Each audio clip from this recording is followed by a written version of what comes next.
Bonjour à toi. Je suis un lâcher total. Je sens que j'ai des informations à communiquer. Ensuite, je vais me laisser inspirer par ma propre source pour communiquer quelques informations qui me semblent, qui me semblent rien du tout, puisque je ne sais même pas de quoi je vais parler. Ceci étant dit, vit au fond de moi un désir profond d'accompagner les personnes sur le chemin de la réalisation.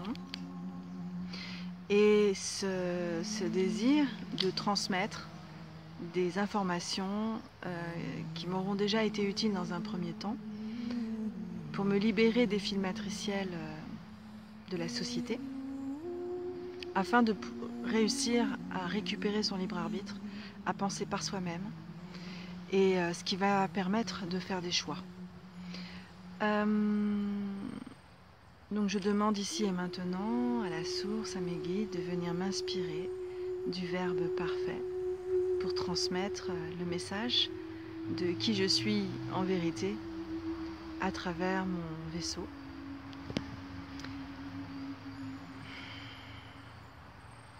Il est temps maintenant de s'éveiller à notre propre identité, à notre propre vérité. Il existe 7 couleurs fondamentales sur Terre, au niveau de l'arc-en-ciel, qui régissent la beauté du monde. Ces 7 couleurs, vous les retrouvez dans vos centres de vie. Les sages anciens, qui avaient la capacité de voir au-delà de la vision limitée de l'œil, voyaient avec leur 3e œil, et donc ainsi pouvaient percevoir des plans subtils que maintenant nos appareils photo et vidéo peuvent nous rappeler.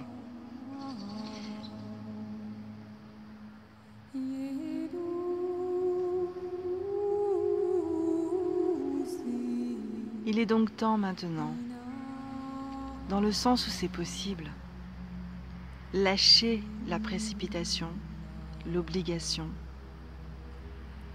l'impulsion, qui en vérité est la plupart du temps sous-tendue par la peur.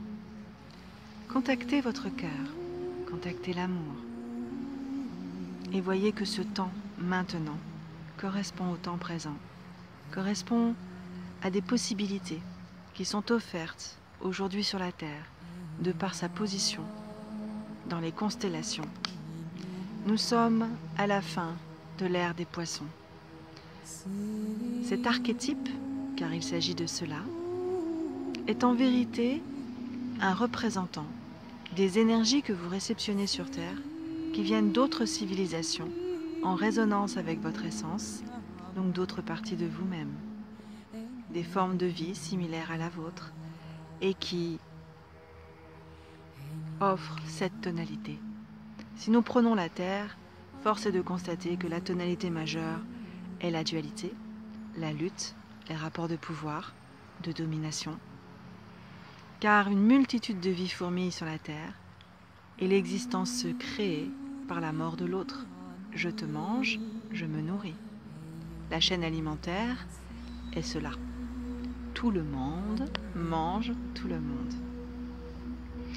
Et c'est ainsi que le cadeau pour l'être humain est de se souvenir que son âme est stellaire, qu'elle voyage dans différents lieux, dans différents espaces, car divisée ou multipliée d'une façon fractale dans différents temps et dans différents espaces. Ce qui fait que lorsque nous sommes connectés, comme c'est le cas aujourd'hui, depuis près de 2000 ans, plus de 2000 ans, à l'ère des poissons, eh bien en fait, si nous nous intéressons aux archétypes de l'astrologie, qu'elle soit occidentale ou orientale, en dehors de sa véracité au niveau, puisque l'astrologie orientale a tenu compte de la précession des équinoxes, or l'astrologie occidentale est devenue un boogie-boulga de projection mentale. Et ce qui est très intéressant, c'est de voir que si des millions, voire milliards de personnes donnent une véracité à un mensonge, celui-ci devient vérité, car il devient actif et influent. D'où la nécessité pour les semences d'étoiles de se connecter à la réalité véritable afin de réactiver toutes leurs possibilités dans leur vaisseau propre. Car si je suis Verseau et que je me pense être Poisson, j'aurai en permanence une insatisfaction intérieure puisque le Poisson est le signe suivant. Donc ça veut dire que je voudrais sauter des étapes. Et dans ce sens, c'est là où on voit la perversion bien ficelée de notre propre obscurité, puisque dans un désir d'avancer plus vite, dans un désir de monter, puisque dans les rapports de domination, il y a toujours le plus fort, le plus beau et le plus haut. Donc en fait, dans ce manque d'amour pour soi-même, dans la projection d'une valeur supérieure à la sienne, eh bien, la plupart des personnes, comme par hasard, se retrouvent bien dans leur signe, et qui en fait est un signe erroné. Ensuite, elles peuvent s'y retrouver dans le sens où, si, comme je le disais, des millions de personnes donnent une véracité à un mensonge, d'un point de vue énergétique, il commence à devenir vérité. Puisque l'astrologie des anciens est en vérité un outil qui permet de décoder les fonctions du vaisseau terrestre et qui permet à l'être lumière qui vient s'incorporer dans un corps physique d'avoir accès en fait à la route, aux fonctions du vaisseau pour mener au mieux sa mission d'incarnation. Or aujourd'hui nous sommes très très loin de cette vision, puisque déjà il y a un courant par rapport à cette astrologie, c'est devenu une religion, un courant qui va en fait définir les personnes, les mettre dans des cases, avec c'est à mon sens dommageable. Ensuite, tout chemin expérimenté est juste lorsque ça génère du bien-être à une personne. En ce qui me concerne, ça a généré un appel, une interrogation, une étude en autodidacte pendant plusieurs années. Et de façon inconsciente, je sentais qu'il y avait quelque chose qui n'allait pas. Puisque déjà, j'étais beaucoup plus attirée pour aller beaucoup plus loin que ce qui était présenté, en allant chercher les liens qui réunissaient les planètes, plutôt dans un aspect spirituel, comme le quinconce par exemple. Et en fait, jusqu'à ce que je lâche en totalité ce support, ressentant que ça ne m'apportait plus rien et qu'il était grand temps pour moi de sortir d'une vision où je me définissais par ce support. Ensuite, la chance que j'ai, c'est étant donné que je viens d'ailleurs et que j'ai fait un échange avec une autre partie de moi-même dans ce corps à l'âge de 19 ans, 18-19 ans, bien en fait le cadeau pour moi, c'est que j'ai plus de capacité de libre arbitre. C'est-à-dire, je vais lire un ouvrage, ça va pas être « Oh, c'est faux, c'est n'importe quoi, je rejette tout » ou ça va pas être « Oh, c'est vrai, je prends tout ». Non, je lis, ça me parle, ça me parle pas. Et j'ai un discerne-vrai intérieur qui fait qu'en fait, j'ai déjà cette loi activée en moi d'écouter le bien-être ou le mal-être. Donc le bien-être, cette vérité-là, cette information-là me parle, elle résonne en moi. Et avec toujours cette dynamique intérieure, je demande validation par la vie et par la manifestation extérieure. Et c'est ainsi que je fonctionnais sans même le savoir. Maintenant, je peux mettre des mots dessus, parce qu'en fait, il y avait cette dynamique de ce que je suis en vérité qui était en accord avec les lois cosmiques, et il y avait d'autre part une dynamique où je subissais les mémoires agissantes et inconscientes de mon vaisseau, qui correspond à la généalogie, et que mon âme avait choisi dans ce sens pour avoir certaines spécificités, ce qu'on appelle, ce qui prédétermine un chemin, une route sur une carte, puisque c'est la continuité, on va dire, de ce qu'aura été posé par l'âme. Alors en plus, moi c'est complexe, puisque l'âme, il y a quelqu'un qui est passé avant moi dans ce vaisseau, donc je reprends le chemin de quelqu'un d'autre, tout en y prenant bien plaisir, évidemment. Et donc dans le fil conducteur de mon expression, le message le plus important et central, c'est que vous retrouviez vous-même votre capacité à discerner ce qui vous génère du bien-être. Parce que par exemple, avant d'arriver à cette vérité qu'en fait l'astrologie nous passionne, nous intéresse, puisqu'il y a des mémoires dans notre âme où nous savons utiliser cette science et où elle a été pertinente et synonyme d'évolution et de récupération de notre pouvoir ou d'utilisation de nos pouvoirs dans le sens créateur, et que là en fait cette science a été secrète, maintenue à l'écart pendant des siècles, et puis aujourd'hui c'est comme s'il y avait une avidité vis-à-vis de cela, parce que c'est wow, là ça y est, on peut y avoir accès, on y va, sauf qu'en fait voilà, au niveau de l'Occident, elle est erronée en totalité, c'est du boogie-boulga, comme je vous le disais. Ensuite, ce qui est intéressant, c'est que loin de moi l'idée de juger qui que ce soit sur ce chemin. Comme je vous l'ai exprimé tout à l'heure, j'ai moi-même été appelée par cette science et que j'ai étudié pendant des années. Mais après, c'est de voir en fait où vous en êtes par rapport à cette information, si ça vous révolte, ça vous indiffère et que vous trouvez satisfaction dans votre signe entre guillemets astrologique et que ça vous parle et que vous semblez satisfait ou satisfaite avec cela, bah restez dessus, hein. Moi il m'a fallu, comme je vous le disais, quelques années avant de comprendre qu'en vérité j'étais pas poisson du tout, mais Verseau, voilà. Et qu'en fait j'ai vécu dans mes propres cellules comment l'erreur de penser que avait en fait limité ma véritable expression de moi-même. Alors voilà ce que j'avais peut-être envie de vous dire aujourd'hui d'un point de vue supérieur, c'est de poser votre regard avec intelligence et sagacité, avec la douceur et la patience, pour définir une vérité collective comme étant la vôtre, à travers l'expérience et la validation par des synchronicités pertinentes. Par exemple, pour rester sur ce sujet, parce que si vous voulez, je parle de là à l'échelle individuelle, mais en fait c'est parce qu'il y a une résonance collective conséquente. Beaucoup de personnes attendent l'ère du Verseau avec impatience, pensant même déjà y être, et imaginer les dommages que ça peut générer de frustration intérieure, parce que si vous pensez dans l'ère du Verseau et que donc l'âge d'or est déjà là, et qu'en fait si vous êtes un peu lucide et vous regardez autour de vous, vous voyez bien que pas du tout. Et pourtant, vous en sentez les prémices qui va alimenter cette erreur.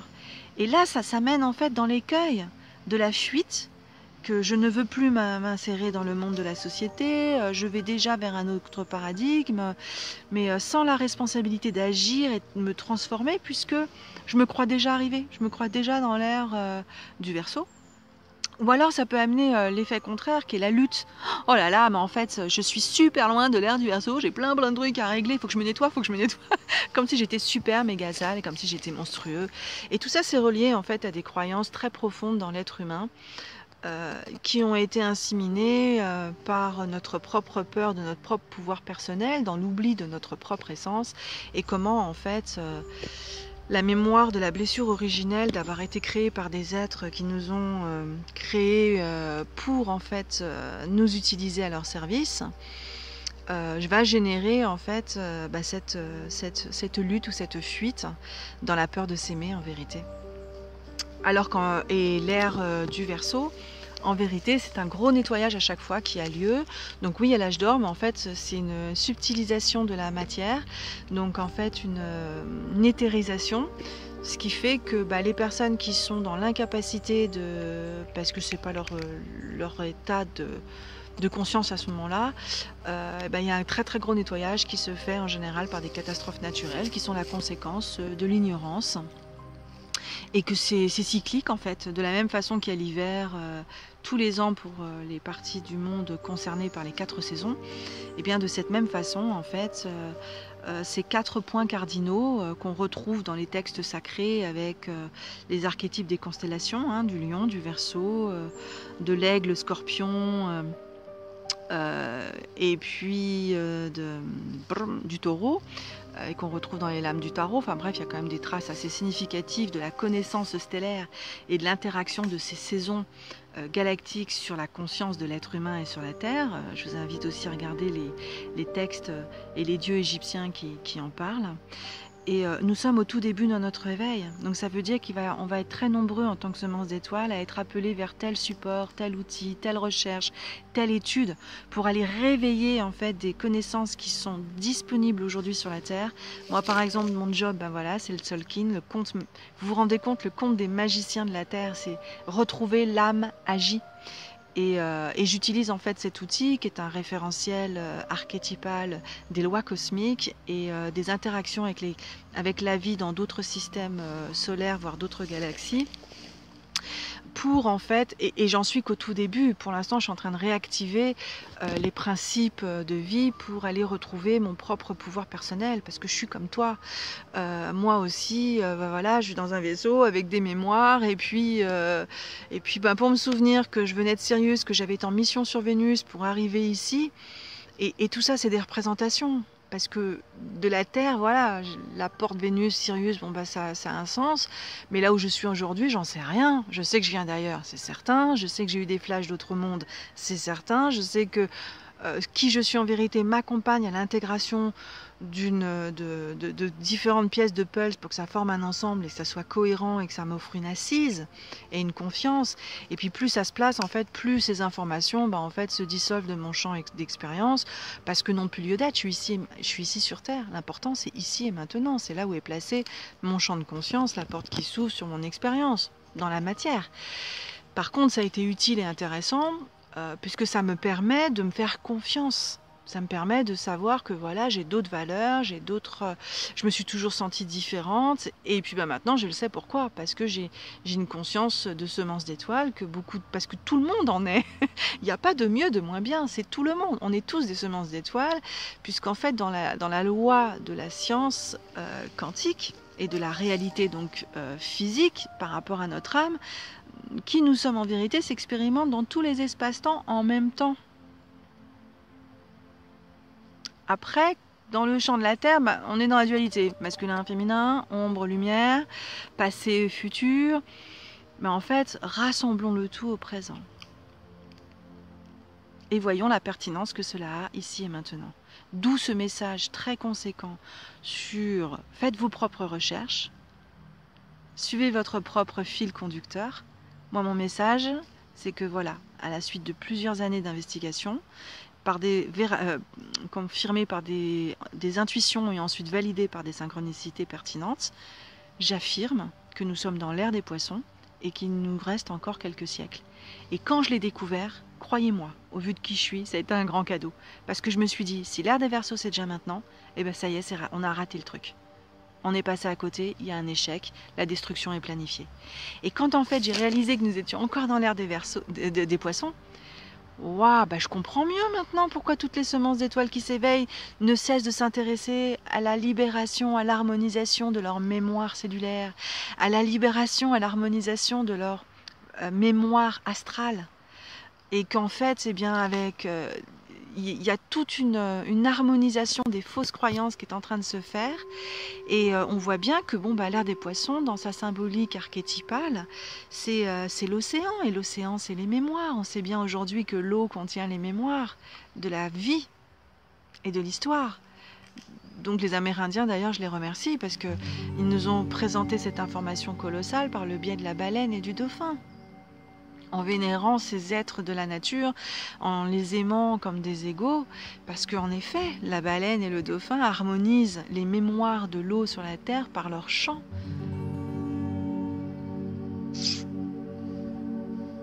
Et qu'en fait, ces animaux, d'après certaines sagesses, ça résonne à mon cœur. Maintenant, je ne suis pas encore rentrée en télépathie avec ces animaux en direct, donc je ne peux pas dire que ça a été validé par une expérience personnelle synchronistique. C'est une intuition, mais je me rends compte que à 99% mes intuitions sont ensuite validées par expérience, donc je commence peut-être à lâcher un petit peu la nécessité d'une preuve matérielle. Je me fais de plus en plus confiance. Ce sont des êtres qui ont été offerts à la Terre, venant d'autres parties de nous-mêmes qui s'expérimentent dans d'autres lieux. Car de la même façon que certains êtres ont créé le vaisseau terrestre de l'homme pour le mettre à son service, d'autres sont venus par la suite pour offrir une transformation dans l'ADN et une possibilité d'expansion. Ensuite, d'autres sont revenus pour bloquer les possibilités qui avaient été offertes à l'être humain, par exemple comme la luxation de l'Atlas qui a été héréditaire, 100% quasiment des terriens, enfin je dis quasiment 100% des terriens naissent avec l'Atlas luxé. Maintenant, pour ceux qui remettent l'Atlas en place, eh bien, les enfants qui naissent de parents qui ont remis leur Atlas en place ont de nouveau l'Atlas en place. Après, faites vos propres recherches. Moi, j'ai remis mon Atlas en place, je ne sais même plus trop bien en quelle année, je crois que c'était entre 2006 et 2007. Et Et voilà, j'aurais des choses à dire à ce sujet, mais je reviens sur le message central de ce jour. Merci de qui je suis en vérité de me recentrer. Et en fait, voilà, donc le cadeau, c'est que nous sommes à l'ère des poissons, donc nous avons encore quelques siècles devant nous pour récupérer nos mémoires. Et ces mémoires, pour l'instant, on passe par la danse, Vous savez, c'est un petit peu l'image qui me vient, c'est pour cela que j'ai appelé mon site le corps du lotus. C'est-à-dire qu'en fait, voilà, pour l'instant, on est dans la boue, dans cet océan, la boue de toutes nos mémoires de souffrance, puisque ça demande déjà à s'harmoniser afin que l'amour puisse jaillir au plus profond de nous et pour sortir des systèmes d'alerte. Notre corps est très bien fait et toutes nos émotions dommageables, entre guillemets, sont en fait des systèmes d'alerte. C'est le mal-être qui nous dit « mauvais chemin ». Mauvaise pensée, mauvaise émotion, mauvais chemin. Et qu'en fait, en se plaçant donc dans la responsabilité d'harmoniser ces mémoires de mal-être, et bien ensuite, voilà, il y a des expériences de bien-être qui se présentent et on se rend compte qu'on retrouve notre libre arbitre, on retrouve notre pouvoir de création. On n'est plus dans la domination en fait de nos mémoires qui agissent à notre place, parce que on est quand même assez nombreux à dire ça je l'ai compris, mais alors pourquoi ça se représente encore ? Ça fait des années que j'ai compris ceci, cela, et pourtant, le plat, il se représente encore. C'est quoi le truc ? Le truc, c'est qu'il faut harmoniser les mémoires. Il faut harmoniser l'eau de notre corps et accueillir nos émotions. Vous êtes nombreux à le vivre. On se dit, mais c'est pas possible, j'ai des prises de conscience, et puis pourtant, je me sens pas bien. Qu'est-ce qui se passe ? Oui, on nous a éduqués, nous avons choisi d'incarner un corps où la mémoire de l'éducation correspond à un formatage de l'utilisation de nos dons, de nos capacités, et qu'en fait les systèmes d'alerte sont considérés comme dangereux. Il faut surtout les nier, ne pas les écouter, et c'est dangereux. Donc regardez, quand on est enfant, on ne doit pas pleurer, on ne doit pas crier, on doit tout refouler à l'intérieur, c'est dangereux. Donc, alors qu'en fait, c'est très très utile puisque ça va nous informer dans un premier temps qu'il y a quelque chose qui ne va pas et que nous sommes invités à changer nos pensées, nos émotions, nos relations, nos expériences et nos choix. Donc, libre arbitre. Or, ça a été remplacé par des notions viciées de bien et de mal. Ça c'est bien, ça c'est mal. Alors il y a un truc qui est bien pour quelqu'un, c'est le bien, voilà, mais pour quelqu'un d'autre, ça va générer ce bien un mal-être.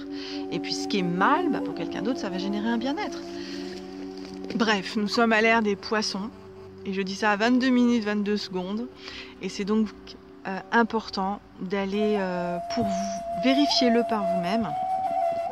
Donc voilà, donc je sens à étayer ce propos par une expérience personnelle. Donc comme je vous le disais, pendant plusieurs années, à la recherche d'un référentiel qui expliquerait comment fonctionne le corps humain, moi j'avais envie d'avoir le mode d'emploi de mon vaisseau. Le mode d'emploi de mon vaisseau. Donc voilà, pendant des années, je me suis intéressée à la numérologie, à l'astrologie, jusqu'à ce que je lâche ça. Et puis c'est amusant parce qu'à l'époque, je m'intéressais déjà à l'astrologie galactique. Et donc en fait, ce qui s'est passé, c'est que sur mon chemin de vie, j'ai accompagné 3 personnes que je pensais, que nous pensions ensemble, qu'elles étaient bélier, ascendant lion. Et c'était 3 personnes qui avaient beaucoup de capacités médiumniques, beaucoup d'émotions, mais alors énormément d'émotions.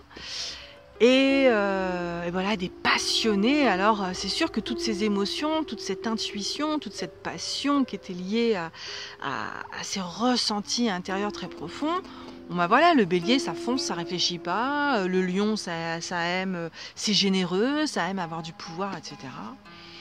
Bon vous voyez comment ça peut vicier le truc, parce qu'en vérité, quand j'ai découvert qu'il y avait une erreur, ça m'est descendu, ça a été flagrant. Moi, je me pensais poisson ascendant cancer. Or, les émotions, ça m'a jamais envahi. La médiumnité, bon, certes, j'ai eu quelques expériences d'expansion de conscience qui ont été significatives, mais je suis beaucoup plus intuitive que médium. Je ne suis pas du tout envahie, jamais par mes visions. Elles ne se présentent que quand je le choisis. Ou lorsque mon moi supérieur, qui je suis en vérité, a dit « Bon là, il faut que tu ouvres un petit peu ton champ de conscience. Allez hop !» Mais c'est toujours super sécurisé, super géré, et ça passe beaucoup par le mental en fait. Ça passe pas par mes émotions. Et en fait, ces 3 personnes-là que j'accompagnais dans l'estime d'elles-mêmes, la récupération de leur pouvoir et le bien-être pour elles-mêmes, dans l'amour d'elles-mêmes, quand j'ai réalisé en fait, par le biais de l'astrologie orientale au départ, qu'en fait elles étaient toutes les 3 poissons ascendant Cancer, ah waouh! Alors là, ça a été évident. Évident, je dis mais oui, et je me suis aimée dans ce que je suis en vérité, parce que je me suis dit c'est trop fort. Je me propose une expérience où j'ai accompagné 3 personnes pour qu'elles apprennent à gérer leurs émotions, qu'elles apprennent à aimer leur médiumnité, qu'elles apprennent à discerner les messages qu'elles recevaient par une observation, une interprétation symbolique, et non se fier au pied de la lettre à ce qu'elles recevaient, les inviter à utiliser davantage leur mental pour calmer leur émotionnel, enfin bon. En fait, je suis Verseau ascendant Gémeaux, donc j'ai utilisé tout mon amour, ma recherche de fusion avec l'autre par le Gémeaux, cette recherche d'équilibre avec l'autre, et puis avec le Verseau qui va chercher l'information là-haut et qui la redescend, et c'est par le biais de l'esprit, c'est par le biais de l'air, connecté à la source divine. Et je peux vous garantir que quand j'ai fait cette découverte, en fait, c'était l'année de mes 40 ans. Donc là, j'ai 43 ans. C'était donc le 2 mars, enfin, autour de mon anniversaire.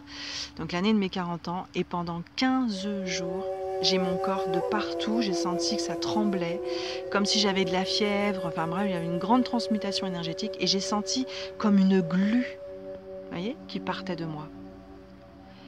Et c'est très peu de temps après que j'ai osé partager mon expérience de walk-in, en fait, vénusienne. Voilà, la glu, la chape de plomb de la conscience collective, de la stigmatisation, qui m'empêchait d'utiliser mes véritables capacités, en fait. Puisque l'astrologie, son sens premier, c'est une science d'une pertinence et d'une intelligence qui dépasse notre capacité aujourd'hui de compréhension, dont l'objectif était d'accompagner l'âme dans son incarnation physique sur cette terre de dualité, pour sortir pour accompagner en fait notre mission, enfin notre choix d'incarnation, avec la conscience, pour s'aimer en fait, puisque l'objectif ici c'est quand même d'apprendre par l'oubli de se souvenir de l'amour. Voilà. Donc ce message me semblait important. J'ai écouté la source du divin qui est passée à travers moi, à travers mon expérience personnelle, la source du divin de qui je suis, où en fait, dans ma vérité personnelle, nous sommes des hologrammes de notre source unique, individuelle, qui sont comme à l'image de l'océan, des gouttes dans la source, et qu'en fait l'intelligence de la vie nous relie tous les uns les autres, et que bien sûr le grand plan du divin, de l'amour, de la source originelle, et cette dynamique de vie qui nous permet de nous expérimenter dans l'unicité. Voilà, bon, c'est dense d'informations. Mon chien lui-même me dit allez hop, ça suffit. Je vous embrasse de tout cœur et je vous dis à très très bientôt pour de nouvelles aventures.